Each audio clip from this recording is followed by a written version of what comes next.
Hi, and welcome back to the Arcade Repair Tips video series. Today we're going to talk a little bit about monitors, and I have a special guest today. It's Michael. Michael repairs monitors with us and has been teaching us a lot of things, and just like to pick his brain a little bit today and find out, Michael, how long have you been working on monitors and things like that? About 17 years. And TVs, electronics, monitors.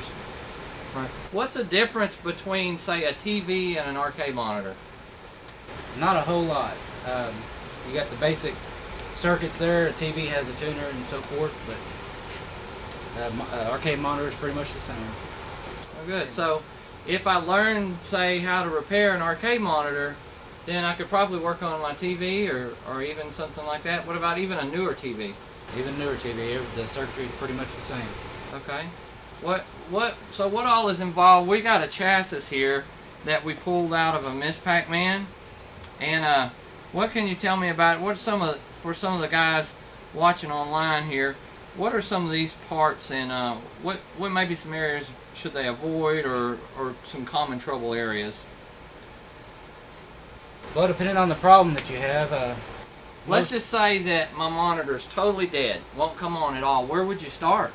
well, you start in the power supply, and that's usually you'd find the power cord, and where that goes into the circuit is usually that's your primary power supply right there. Usually there's going to be a fuse nearby. That's probably the first thing you need to check. Okay, so yeah, here's the fuse right here. So I could put my meter on continuity and check the fuse. And the fuse is bad. Wow, I solved the problem. We're done, right? Just replace the fuse? That's not right. There's a reason why the fuse blew. You need to You need to check other surrounding components, make sure they're not shorted to ground. Usually that's what happens when the fuse blows.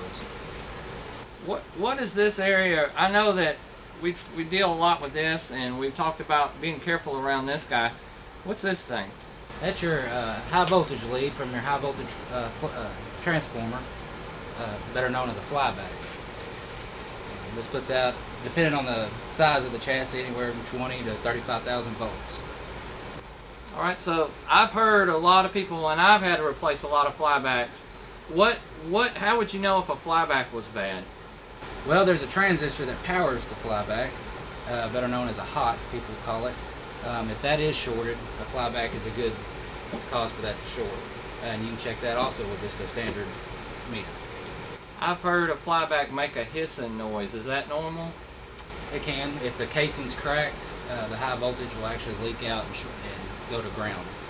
So you hear a hissing noise, look out, watch for Watch cracks.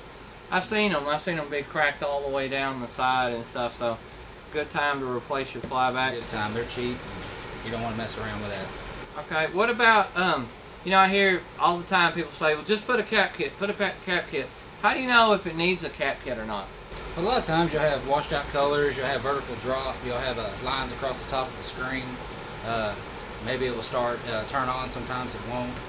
Just random stuff. It's intermittent usually. How can I tell if caps are bad? These all look fine to me.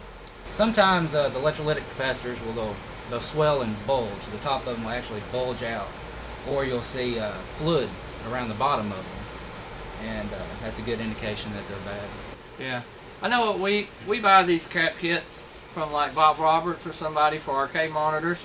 What I found is, yeah, you can see them; they're kind of swollen. Sometimes you can tell. Sometimes it's hard to tell, though. You can't always go by your eyes, right? That's correct. Okay. Well, I know a lot of times what we do is, if that one cap is going bad and the monitor's already 20-something years old, is it a good time to replace them all? Might as well. Caps are cheap. It don't take long to put them on, and that's just one of the less trouble you'll have in the future. Okay. I noticed a lot of monitors that we run across will have just a horizontal line on there. What's going on when that happens? You lost your vertical. There's an IC that powers the vertical on monitors and TVs. That chip itself could be bad. You could have lost the power to that chip. You just have to get a standard meter and check your voltage and go from there. Okay. What are some of the tools that you use? Because you've repaired a lot of monitors, and when I first did this, I thought, man, I'm going to need like $5,000 worth of equipment to be able to be a good monitor repair guy. Is that what you have? No, you don't need that at all. I believe, like you already covered, a good welder soldering station and a regular multimeter do pretty much everything that you need. An ESR meter, some way to check your capacitors. You can get an ESR meter and do it the circuit, or some meters have a capacitor checker, but you got to take it out of circuit. That's basically about the 3 only tools you need. Well, we're going to shoot some more videos soon and actually show you some hands-on. We just wanted to talk a little bit about it. We don't want you guys to be scared of them, but by all means, take all the safety precautions. Know what you're doing. If you're not sure, send it to us. We'll fix it for you. Anyway, thank you for watching. Stay tuned for more videos.